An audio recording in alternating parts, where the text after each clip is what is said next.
As person in abusive relationship, how, when do you know it's time? Go. I think when you start believing the things that people say about you, that that person who is abusing you, when you start believing that you deserve it, when you start making excuses, when you start realizing that you are believing what the perpetrator is saying about you, then you know you are too far gone to continue.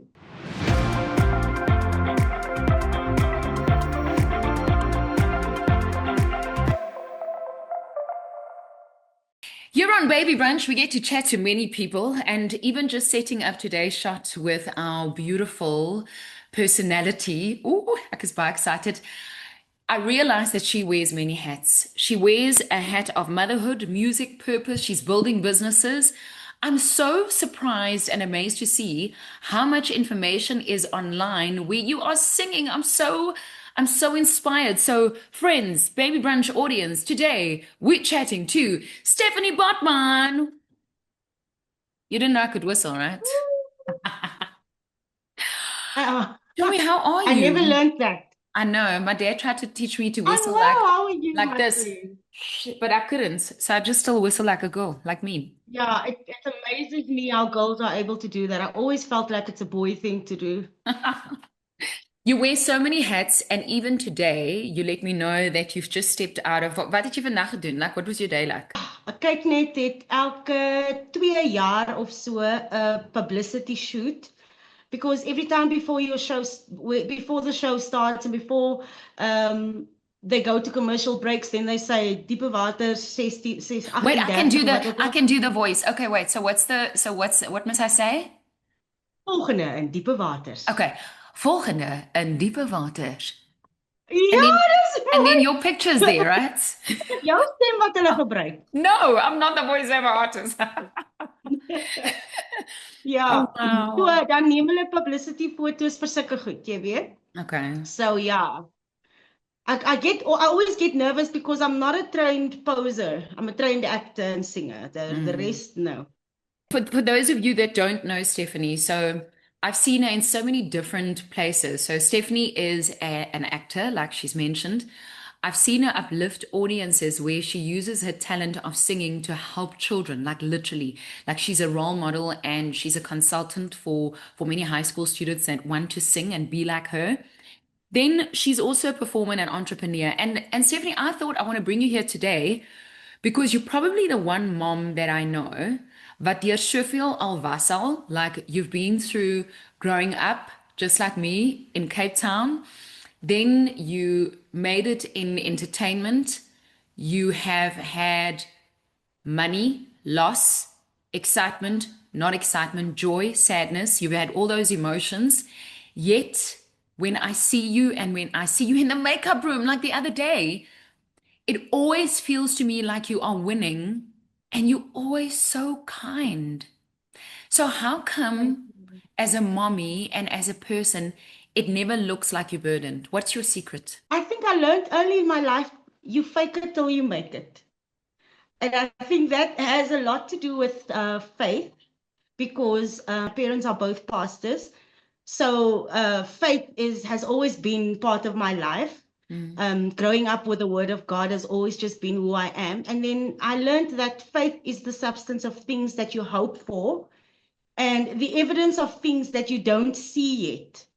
And so my mom has always taught me to praise God for the things that you don't even have yet. Amen. So even if I'm sitting and they say tomorrow morning at 8 o'clock, you must be there at so and so place, Voortrekker Monument of waar ook al, en dan bly jy daai tyd in Melville en jy het nie 'n sent petrol nie, Mhm. maar jy sê ja, ek sal daar wees, hoe laat?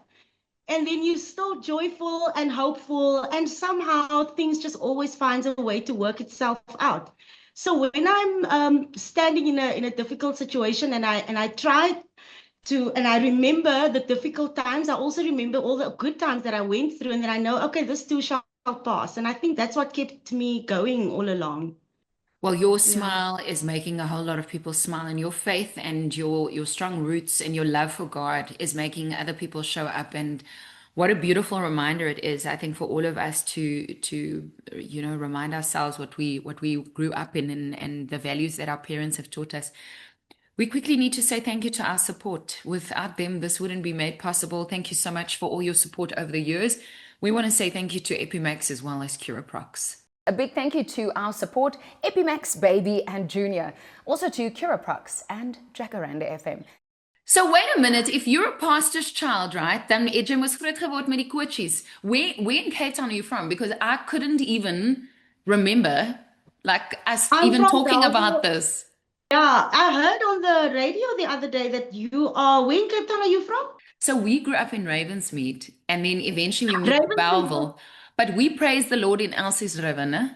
Yeah, and Matroosfontein. Oh, no, I'm from Bellville South. So if you grew up in Bellville, you cross the bridge to the other side by the other people. That's where I was. And you were on the other side of Voortrekker Road by the other people. You Yeah, see? but before I was with those other people, I was that side of Voortrekker Road, close to Delarey Road, not Delahaye, Delarey Road. And on that side, we all sang the same coaches. Yes. Everything had a beat. Ek wil Here loop. Yeah. Yeah. We first lived in Belhar, and then from Belhar we moved to Kuils River. From Kuils River we moved to Bellville South. And that's where I finished my high school at Kastelsvlei High. What high school were you at?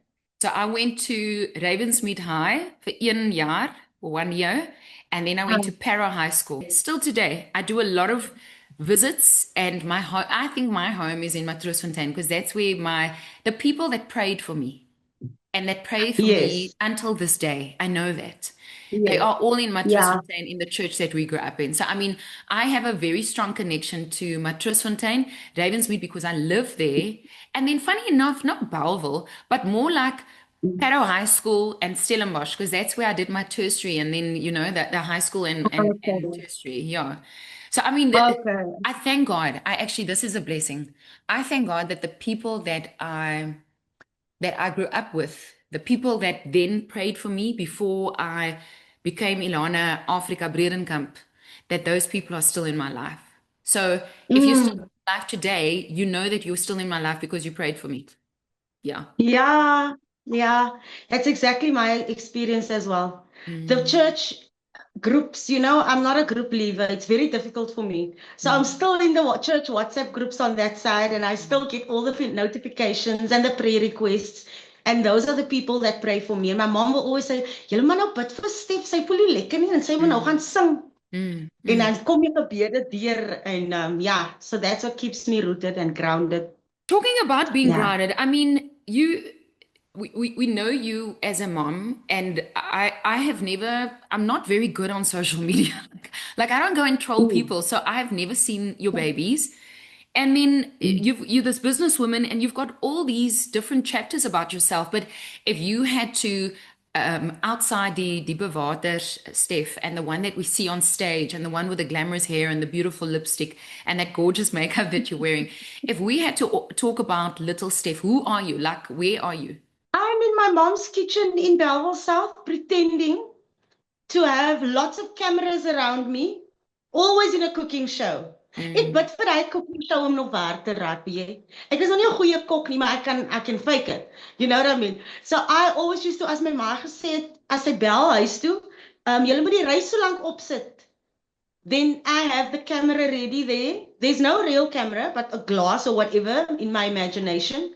And I'm pretending to be cooking, and I'm busy telling them my life story. It's so amazing how many interviews I've done, Ilana, as an adult.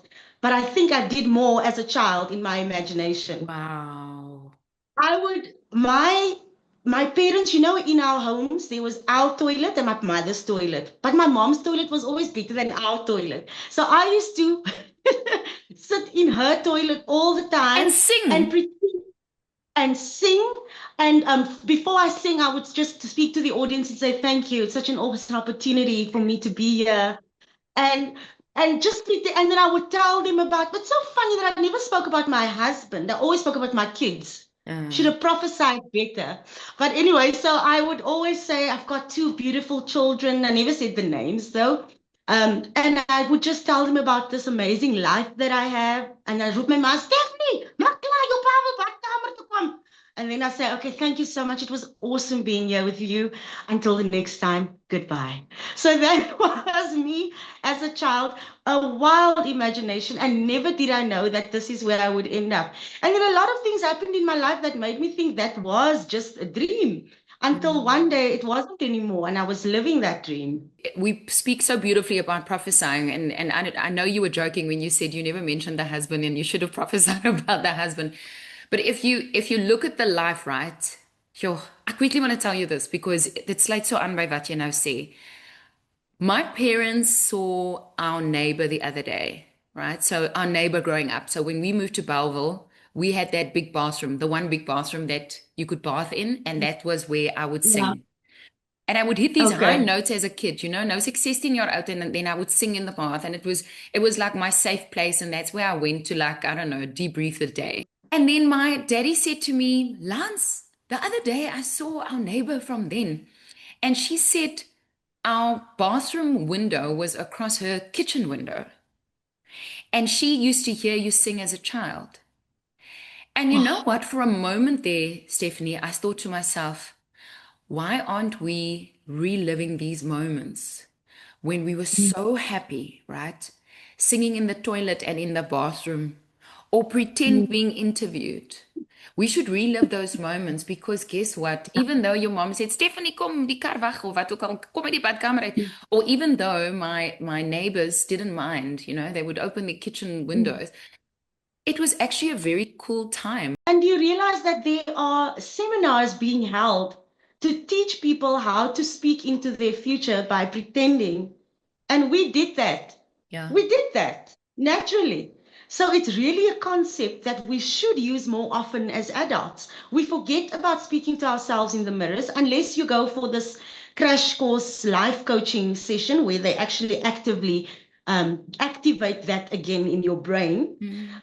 We forget that these are the things that brought us where we were. We spoke it into our lives. We sang it into existence. We spoke it into existence. And then as an adult, life just becomes so busy that you forget to go to that happy place again. There's so many podcasts, I mean, not just on Baby Brunch, but just generally that talks about your inner child.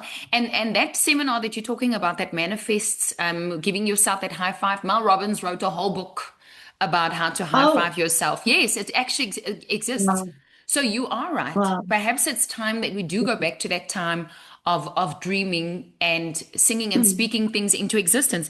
If I look at your life and how we're now talking about the good times and sometimes even the good times then didn't feel so good, but anyway, here we are. What do you think is the one thing that music taught you? I think music for me, especially because I haven't written many songs of my own. I sing a lot of covers, a lot of songs that other people wrote, and internalizing that those songs and making it my own has brings so much healing in areas where I didn't even know I needed healing. And then standing in front of an audience and being able to sing to them and realize that it's having the same effect on them is what allows me to feel like, okay, I've done my part as a singer. Music is something that when you're born, the very first voice that you hear is your mother's. And you think that's music because you don't know. You remember you came from heaven or the angels or whatever you believe. And they were singing. And then you get to your mom's heart. Jy lê reg onder haar hart en sy praat met die mense hier rondom of sy praat met jou. In jou kop is dit musiek. And then to experience it for yourself and then internalize and actually bring that sound out of your mouth it like completes dit maak het vol, jy weet. Yeah, so that is what music is to me. It's an immediate satisfaction to see the effect that it has on people. With acting, you get a chance, like if you mess up, you can cut and we'll do it again. With music, interpreting it right the first time, is all you can do. Sometimes you get the luxury of saying, sorry, that was the wrong key. Can we start that again? But once you step onto that stage and you sing to the audience, you are live and they are watching your every move. There's no second chance. And I have found that what has worked for me in my career is that I don't concentrate as much on singing the notes right, but in bringing the message of the song across in the best way possible that will touch someone's heart, telling the story through what I'm singing. So whether I'm realizing, okay, my voice is not going to hit that note right now, then I just tell the story because I'm an interpreter. I'm interpreter using music. And I think that is what has given me the longevity in the industry. And I believe that it's still going to take me a lot further. So even if anything happens where I can't belt as much as I used to, I'm still able to tell the story because I've internalized it for myself. And I'm now conveying that message to the audience. We're proud of you. I'm very proud of you. And I think you're incredible. And you're right. Your talent will take you many places. I believe that. I believe that the way that you're using your talent and how you touching people's hearts, like you say, we're using it for good or uplifting our youth. I've seen how young people look at you when you're standing on a stage and when those lights shine brightly on you. It's phenomenal to see. Or even, you know how you meet people and then they're like, what's she like, If anyone had to ever ask me that about you, every backstage conversation when the cameras are not rolling has always been so beautiful with you, So I want to commend you on that. Yeah. And I want to say thank you for holding space for everybody, not just for our closest family or our church people, but even people in the industry and our youth that need you so much. You talked about how life gives us, or when it's about the music, you get onto stage and there's seldom that second chance, or like in television, when the director says, and action, they can say, cut, and you can start again, or you can reshape the words. There's some moments in your life and in mine where we can't shout cut, Life just runs ahead and we have to cope and we have to depend on holiness, or at that time, sometimes resources that we don't even know we think we have. Being a mommy and how your priorities as a mom has changed overnight. Was there a time where you wished that the director of your life would just shout cut, stop? Yeah, there were many such moments, many. But I think the biggest shift in my life was when I had to step away from a physically abusive marriage. My daughter was 8 and my son was 4. And I think because it's been the abuse was there since my daughter was 9 months old. And by the time she was now 8 years old, she was able to see. I couldn't hide it anymore. And then I realized that if these kids are now trying to protect me and say to me, Mommy, please just don't say anything, just don't say anything, in order to protect me, then I realized the burden that they are experiencing by trying to protect me as an adult. Yes, I was not yet 30 years old. I was just about to turn 32. I was very young, but I was an adult and I needed to make a decision. And I really wished there was someone that could tell me, okay, yes, you can go away. Yes, you will be okay. Yes, you'll end up here. Okay, it's the right decision, but there is no such a person. There's no one that's going to tell you this is what your future is going to look like, that you will be okay.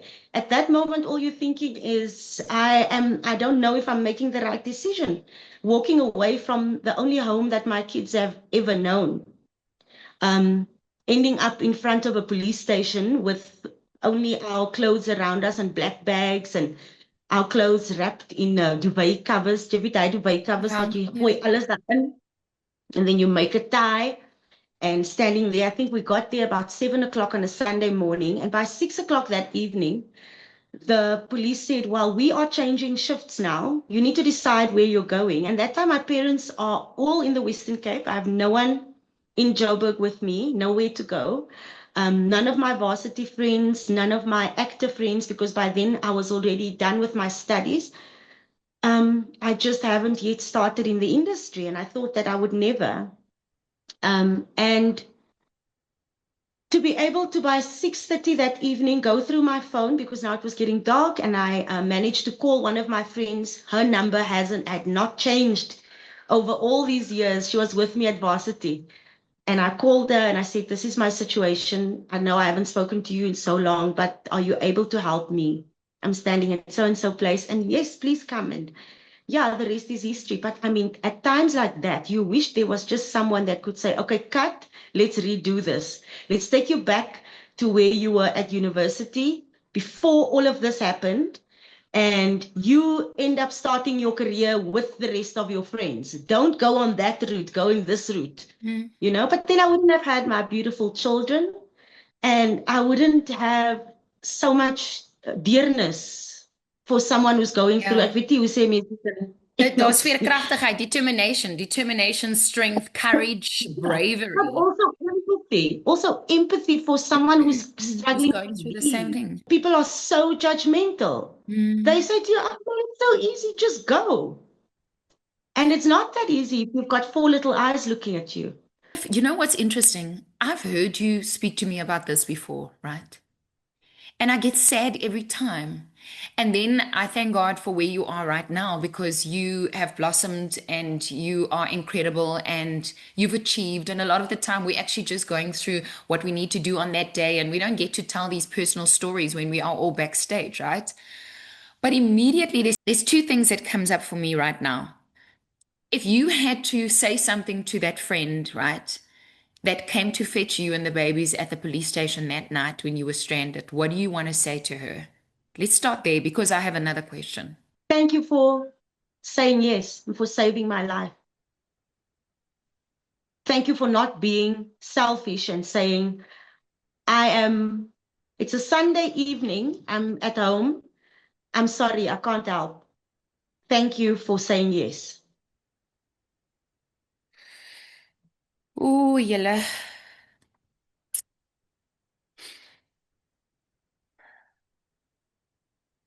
Yeah. Because if she didn't, I would have probably still been there. Julle Stephanie, man. And you know what? Ag, ek wil nou nie huil nie, because I don't even have a tissue inside. Ja, Baie keer dan sê ons maar ons is gelowige kinders, you know? And yeah. you know, will always go well with them because they've got God, and you know, and here you are, like someone who believes in God, who's done all the right things. You honor your parents, and you are trapped in a situation where you don't know how to get out. And that was my second question. My second question is, I have been asked before, because I'm Ilana from the radio, and because I'm Ilana from television, and we want to help a lot of people, right? Mense het al vir my gevra, how do I get out? And because my life has taken a different journey, I've had other challenges, but I've never been in an abusive relationship. I don't know what to say to people who ask me, how do I get out? So now I want to ask you, when is the right time? How do you know now's the time? How do you know I'm doing the right thing? How do you know? Do you know that I met someone yesterday and she said to me, ja, my Lana, jy het al ver gekom. Jy weet, you know when to draw the line in the sand. She was talking about boundaries, because I think I have perfected boundaries, okay? Like you cannot overstep. No, like come on, okay? So she said to me, maar jy het al ver gekom. You've come so far. She thought that boundaries was a thing that happens to you when you've come so far. And I was like, no, boundaries doesn't happen when you've come so far. You can have boundaries when you are poor, when you are rich, when you are mom, when you are woman. You can have boundaries. So my question to you is, As person in abusive relationship, when do you know it's time? Go. I think when you start believing the things that people say about you, that that person who is abusing you, when you start believing that you deserve it, when you start making excuses, when you start saying, ja, maar ek moes seker maar 'n bietjie stil gebly het daar nie. Ek verstaan dit was nou maar my skuld. When you start realizing that you are believing what the perpetrator is saying about you, then you know you are too far gone to continue. And the only way that the only little hope that you have of saving yourself is just stepping away from that situation. When I stepped out on that day and my friend came to fetch me and my face was badly beaten up and everything, I didn't know whether I will go back tomorrow. Do you understand? I didn't have it all planned out in my head. Would you have gone back? Like because you didn't know and because you had no other resources, you standing there, would you have gone back? If the people who I surrounded myself with when I cried for help were not there, I probably would have.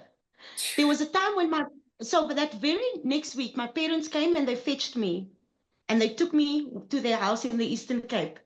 I then got the job on Getroud met Rugby and I came to Joburg, left the kids with my mom. He literally went there, abducted the kids, brought them back to Joburg, and I couldn't see them. I had no case at the police, so I could not demand for my kids back because it's their father. So there's no way that I could say, I want my kids back. So that was all an attempt for me to say, okay, I give up, I'm coming back home. But if I didn't allow people into my life who could speak into my life and who could say, Steph, we want to help you. Take it one day at a time. And just coming back to what I said in the beginning, that on that day when I left, I did not have it all planned out in my head. And I think that is the biggest problem with victims, that you want the whole thing to be planned out in your head and you want to say, okay, I'm going to do this, I'm going to move there, and I'm going to live there, I'm going to work there. This is what my life's going to be like. It's not going to work like that. All you have to do is take it one day at a time. And the first step is to step away from that situation. And then from there on, tomorrow, you take another step. What do I need to sort out for this day? Okay, for this day, I need to find out, am I still okay to live here with these people? Okay, no, it's not okay. Let me find out where's my auntie, my mommy, my whatever. Okay, let me go there. Once you're there, okay, now I'm here now. What's the next step? Every step of the way needs to be planned out for that day. Because once you become so overwhelmed with what am I going to eat, where am I going to work, where are my kids going to go to school, you will end up going back. And I think that is what really helped me, Ilana, is to not think about what's going to happen a week from now. What's going to happen in the next hour? The sun is about to set. What am I going to do now? Okay, so now, all right, it's now set. Here's my phone. Okay, I'm going there. Once I'm there, next step, phone my mom. Mommy, this is what happened. Next step, okay, they're coming. Now I'm there. This is what's going to happen now. But if I had to plan it all out in advance, in my head, trying to figure it out, there would be nothing that would work because we don't hold our lives in our own hands. Unless you are in a financial position where you're able to do that. And many times, a lot of people are like me, where you didn't even have money to buy them a packet of chips and you're standing right across from the spa, but you couldn't get them anything to eat for that day. So now you're thinking it's too much. Ek gaan maar nou net terug. But I'm telling you now, the next moment, after that second step that you've taken, you will see that there is provision, that you are okay. You will not die. There are people that fast for months on end with no food. Why would you die? You know, and that's what I tell myself. Don't laugh, man. I have 100 questions. I've thrown them all out because now, you know, you're motivating and upsetting me and all in the same. Man. Yeah. There's a book by Price Pritchard. I never thought I'd be quoting books in my podcast, by the way. It's not intentional, I promise. You are so smart. Yeah, I sound very smart now, but I'll give you the summary. There's a book by Price Pritchard. I happen to in it was either last year or beginning this year. I happened to interview him, and he talks about the quantum leap. It was last year. Talks about the quantum leap, and what he means by that is that sometimes with our decisions, right, we plan it so intensely that even the planning exhausts us. And through the grace of God, I had a friend, God forbid, he had a stroke, and I gave him the book on quantum leaping by Price Pritchett, and I said to him, walking after your stroke, you can't plan that. You just need to believe that you're going to do it. And the decision is his quantum leap. Like, and the other day I got a video and he's walking. So I was like, told you, Oh, that's you know, I was like, so. told you, I know, right? So I like the idea of doing something right, jumping into the right direction, and then suffering the repercussions because you are making a decision or you're jumping into the right direction for yourself and for your family. And what follows is, like you say, the next step of it becoming better, not Yeah. necessarily it becoming right. Like positivity doesn't always land joyous or like they do on the movies. Dun, dun, dun, dun. No, Yeah. it's like joy is is like that one step forward into the right direction, you know? Wait, I need to find questions to ask you because now we've cried and laughed, and all I want is having you here, but you had a shoot and I chased everyone out of the house so that I could film you. Oh, Um, what kind of mother in the times that it was hard and in the times that it feels amazing, what kind of mother did you hope you'd become? I think I hope that I'd become a mom who understands and who has empathy. I think my daughter is 17 and my son is 14. So my age is quite close to them. They think I'm not cool, but I think I'm cool. I think I'm a cool mom who's been there. I've been around the block. So you can't even make fully, you know? I've seen things and I've done things. Um, so I think, and I want to be the kind of mom that understands that when they go through things, my heart is closer to understand what they are experiencing. And I think what my struggles have allowed me to do is to show them that you are able to overcome anything that comes your way, you You know? are, you are. Um, Yeah. and in their little lives, that could be exams, that could be friends who don't want to talk to them anymore, or seeing things that other kids have that they also want and they can't have. And then just showing them that, listen, no, the nothing that you go through now is forever.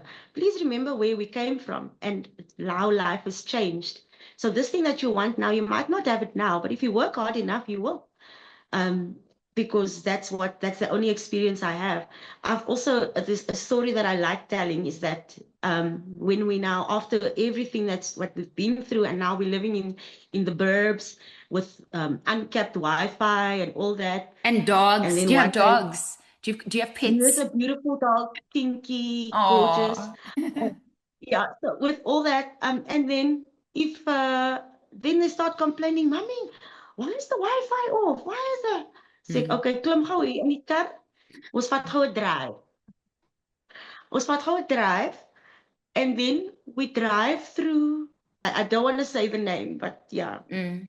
because it's Mm. closer to where I stay. Mm. And on the day that I took them through there was a lady throwing out water into the street. En ek sê vir hulle, do you know that that was that lady's bath water now? Mm. Because they're not exposed to that. Mm. Do you understand? And then immediately when I said that, I said, do you see how this woman, she's still smiling, laughing with her friends, throwing out her bath water or her laundry water and whatever. And you're living in this comfortable home in Yeah. Melville. Yeah. You have Wi-Fi, even if it buffers sometimes. Mm. You have a warm bed to sleep in. There used to be a time in our lives when this and this and this and that. And after all of that, we could have lived here. But look where you are. And then I get home and then they straight again for a week. And then after a week, I vergeet hulle weer. And then kom ons gaan gou weer vir 'n Let's go for a drive. drive. I'm gonna do Yeah. that. Let's go for a drive. They're not exposed to that kind of So life. And showing them it on YouTube is not the same as it's not them the same. You're seeing right. it. It's not the same. I met a client the other day, and her children wouldn't believe. They thought the slums were only in like overseas. They didn't believe that in South Africa where they stay, that people can be disadvantaged. And she did the same thing. Yeah, And you know, our kids yeah. that are able to travel and see the world, when they land in Cape Town, where Oma and Opa stays, they see people next to the highway, and they see how different. I mean, Cape Town wanted to build a whole wall, you know, to make sure To that, I hide don't know. that, yeah, Yeah. So I think it's so important, like you're saying, to perspective, but yeah, even perspective in our own lives, you know. Even when I yeah. have a little, I feel like I have a lot because I Mm. grew up knowing that the little that I had was provided by the Lord, you know. That's Yes, it. yes. You know what's interesting? Even in the midst of how I grew up, right? And I don't know if it's the same for most people, but what I know is because my parents are God-fearing people, very chill, very calm. My mom's quite Mm. charismatic, whereas my dad is quite sensible, especially with numbers. Yeah. Okay. Growing up, I never thought that I had nothing. Me Growing up, I neither. never thought I. Do you know that only in my 20s, when I started working, right? After my first audition, when I started TV, I realized that, oh, I'm supposed to have feelings about this thing, about how I Yeah. grew up, you know? But Yeah. before then, it wasn't a thing for me. I was quite happy with Yeah. how things were. And in my Yeah. mind, I thought, I spoke about this on a financial show the other day. Someone talked about growing up and donating money in the plate, donaties, like in the church, you know, like Yeah. when the money plate comes around, Offerande. offerande. Yeah. And I said to them, for us, it was not unusual to ask after church, who does not have a place to eat today because you're coming home with us? It wasn't like a Ah, thing. It was just how it was. yeah. So only in Yeah. my 20s did I learn what selfishness really looks like because Mm. it was never in my home. It was never in my home and it wasn't in my community and it wasn't in my church.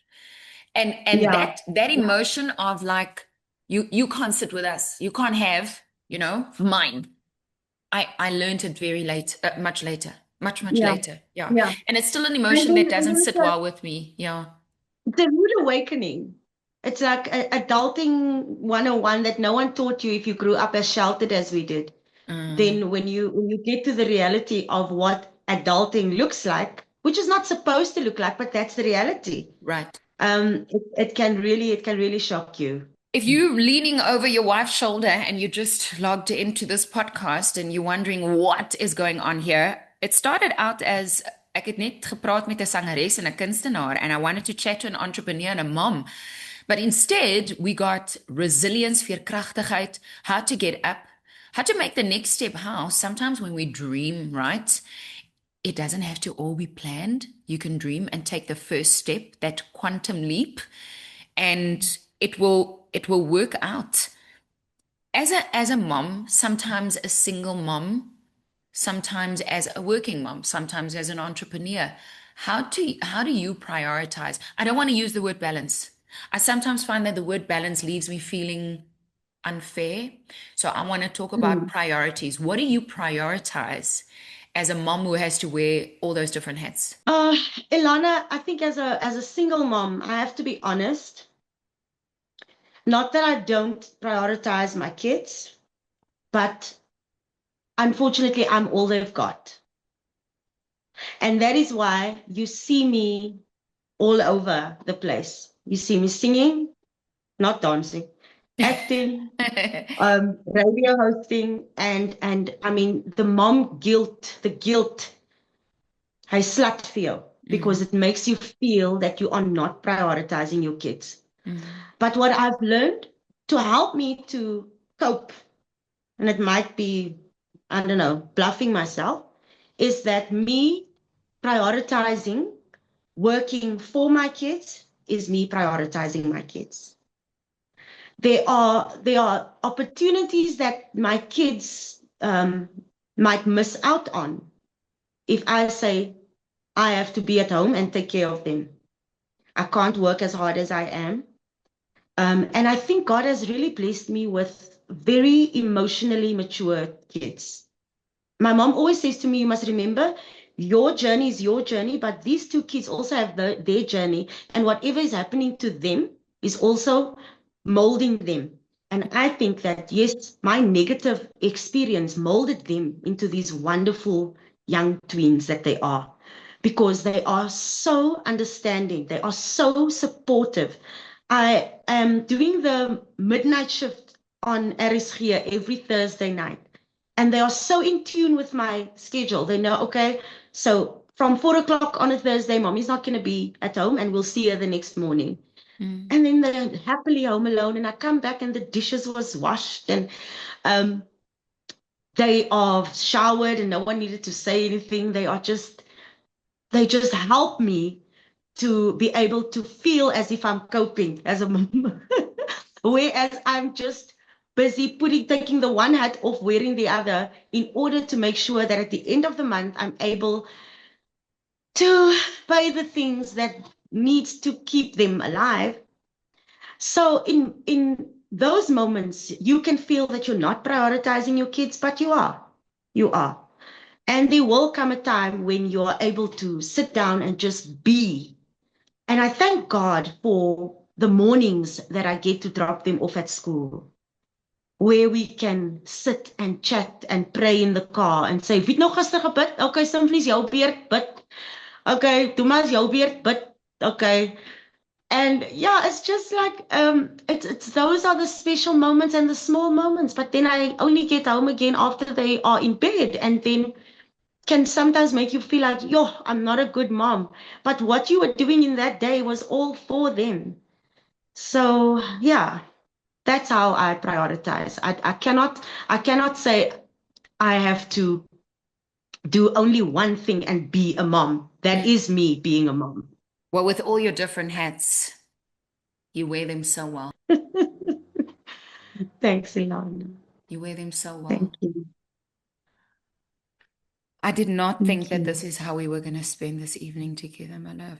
I am, No, you know, thank you. It's such an honor for me to be with you. what does reinvention mean to you? Like if someone says, because I'm thinking of the different stages of our children, right? Like I have 4 kids, so I am grade 3 for the 4th time, and it's different every single time.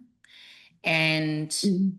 I'm thinking of how I'm reinventing for my kids. Like, for instance, my eldest, she really has the best of me right now. Because when I had her for the first time as a 7-year-old, I was fancy. Was I fancy? I was fancy, but so inexperienced, right? With this whole thing.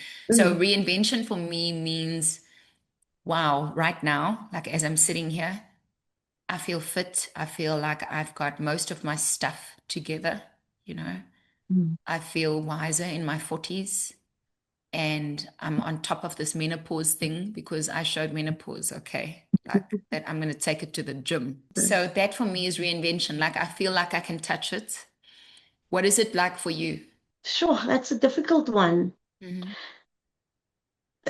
When it comes to the kids and finding you not knowing what child is going to stand in front of you right now, what's their personalities change as the days go on. One moment they like you, the next moment they like you a little bit less. And then going deep inside yourself and saying to yourself, there's a piece of that child in me. And then finding out what side of Steph is this child busy acting out right now. And then finding empathy with that and dealing with that. I realized that my son is a lot like me in terms of if something becomes too overwhelming, then he lets it go for a while. Procrastination, you know? And so I'm able to say to him, I know how you feel. I'm also like that. If I have too much lines to study, if I have too many words and I can't get it in my head, then I just leave it. And then I don't want to study. But then on the day when they say action, I won't know what to say. And I don't want to be in that position. So I would rather do it. So I know how you're feeling right now. You don't list for it. And so you want to run away from it. But I want you to know that if you're going to study it now, you're going to feel so much better tomorrow when you see that blank question paper in front of you. Reinventing who I am so that I can match with where they are in each phase of their lives. You know what I mean? I have like two questions left that I want to ask you. I mean, it's a month of August. I experience you as the ultimate woman. It's almost impossible to understand that you're the single mom doing it so intentionally and beautifully by yourself. What would your message to all women be as you're sitting in your glamour, knowing that it doesn't always look the way that you look tonight? I would say what has really kept me, Ilana, is not comparing myself to my friends and peers. Do you know that is the biggest killer of anyone's dreams? Because you know, you will put yourself in such debt. You will put yourself in such positions where because you want to portray this life that you cannot uphold for where you are right now. And I'm not saying don't dream. I'm not saying don't have hopes or aspirations for yourself, but not comparing yourself to someone else or to your friends or to people you see. We always say this to little kids: stay away from social media because you're going to want to dream and have the things that other kids have. But us as ladies and as adults, we do that all the time. Ek sien nou jou mooi plante daar agter en dink ek, "Jo, ek het regtig te min plante in my huis." I know what you Nou gaan mean. ek and I'm going to now go and open an account at home because I also want plants like that. Next thing, you find yourself in a position where you are not able to maintain your life and you cause stress on yourself. Yeah. And when I remove this wig that I'm wearing so beautifully, Ilana, Oh, love dan it. is ek net Stephanie. Verstaan jy? Ek is net Stephanie van die Bellville. And what you see is what you get. I was living in the south of Johannesburg in that situation I was at, and I was sitting and watching all my friends on TV. My best friend that was 'n koshuis kamermaat saam met my was on Sewende Land since we finished first year, Hildegard Whites. And she played Bonita. Oh, I love her so much. We still call each other flatmate until this day. Sure. And I would sit there and dream and wish and want that for myself as well. And life took its long turn with me. Long, far off turn with me. I did not sell my soul to the devil to get to where I am. I did not sell my body to get to where I am. I did not put myself in any situation where I cannot be able to say this was all God. You know, I took my time to get to where I am. And sometimes we can put ourselves in such positions where we want to be where others are. We want our kids to wear the clothes that other people's kids have, and put so much unnecessary pressure on ourselves just because we want to look and maintain a certain image.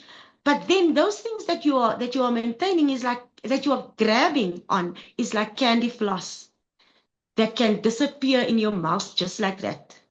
But the things that you work hard for, and even if it takes time, it is the things that will remain and will stay. So I wish I can tell that to all my friends who are, or the people that I grew up with in Bellville. Maybe you are working at ShopRite at the moment and you're like, yo, I also want that. I don't want to live like this anymore. Yes, it's okay to dream. Yes, it's okay to have aspirations for yourself, but don't put yourself in a position that you're not going to be able to maintain. Be grateful for where you are in your life. Make it as beautiful and as comfortable for where you are right now. And as I said earlier, each day is one step at a time. And those are the things that will now stay because you've worked very hard for it. There's so many parents listening, and we are so inspired and motivated by everything that you've... Oh, ek het so 'n knop in my keel. Dit gaan net nie weg nie.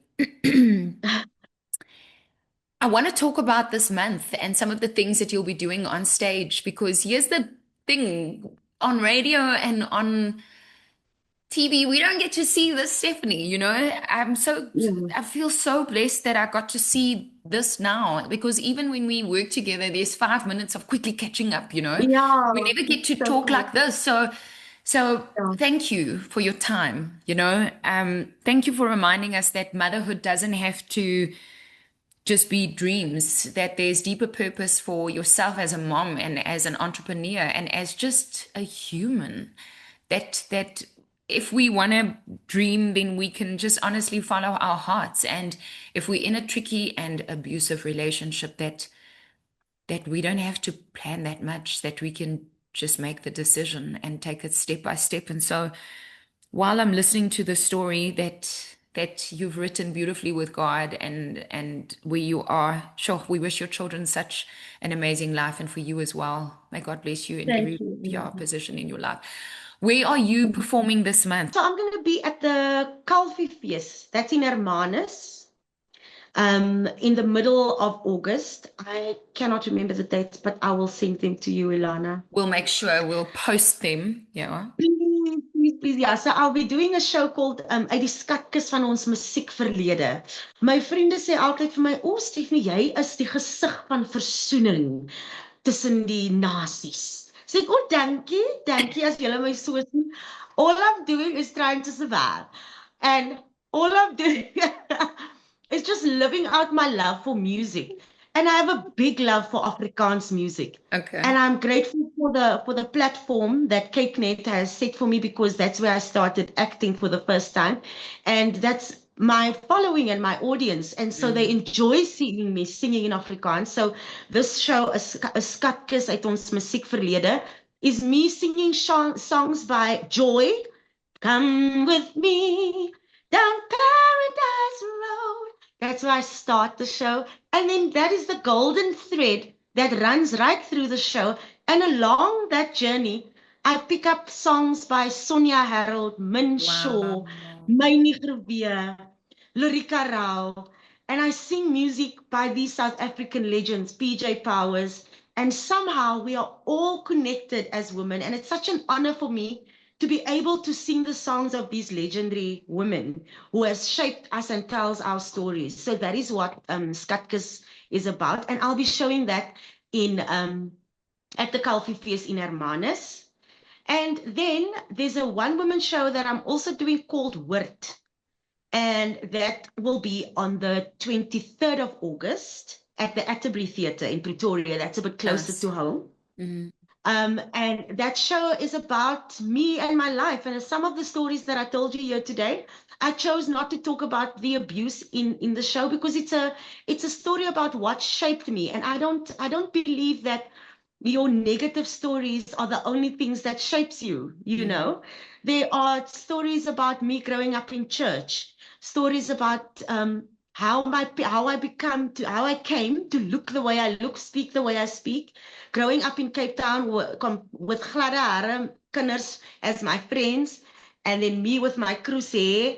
And when the sun starts shining, I read Judy dark and lovely, you know, coming through. You know, I know you know what I'm talking about, Ilana. I know you know what I'm talking about when the sun starts hitting that head. You know? No, and then I'm laughing because do you know how many people touch my hair and go, "Is it your own? How do you get it like that?" It's a question. I will not even lie to you. It's like 3 times a day. Oh my goodness. You know, so it's a real thing. Growing up in Cape Town, your hair was a big thing. It was a big thing, you know. That's why I just cut mine off. Have you ever known me with hair? Never. I love that. Yeah, I love that. I really, and that is what is so special about this show for me, is because for the first time I expose myself without my wig to the audience, and I do the entire show with bald-headed. Sure. And the show is about reconciliation. It's about understanding that everyone has a story, and that if we just take the time to listen to each other's stories, then we realize how much we actually have in common. No matter what the color of our skin is.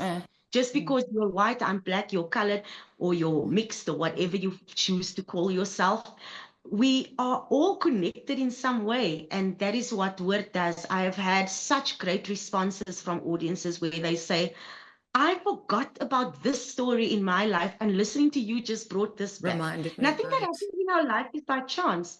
Everything that happens is for you to be able to help someone else or to have a story to tell. And then we go and we drown those stories with the burdens of life. And sometimes it's lekker to just go to the theater and be able to listen to someone else's story and be reminded of your own, you know? So Word will be at the Atterbury Theatre on the 23rd. It's a Sunday of August. And I really hope that you'll come and see it, Ilana. I think you'd love I'm to see going to it. come. I want to see you there. Thank you. Yo, Thank you. I'd you love have blessed us so much. Happy Women's Month. Thank you for your time. Happy Sing Women's vir my Month. een koortjie. Sing vir my iets wat Jamie groot geword het. Soos I don't know why this is coming up for me, but daai koortjie man. Hy is nog dieselfde Ja. hier. Die Wonderlike wonderlike Jesus. Na ma da da. Ons prys sy naam. Hy's nog dieselfde hier. Oh. I want to tell you this, that you have no idea the big blessing that you are. You are a big blessing for so many people. For so many people. You will never comprehend and understand the big blessing that you are and what you mean for so many people. And so therefore you will have longevity and you will have your voice and you will have money and you will have finances and you will have an answer always. And you will always have enough. Oh, I'm so excited. You will have in abundance so much that you'll be able to share it with people around you. That's what I want. Thank you. I'm very happy that you joined us. Thank you for your time. Thank you for having me. Such an honor. Ek huil nou alweer.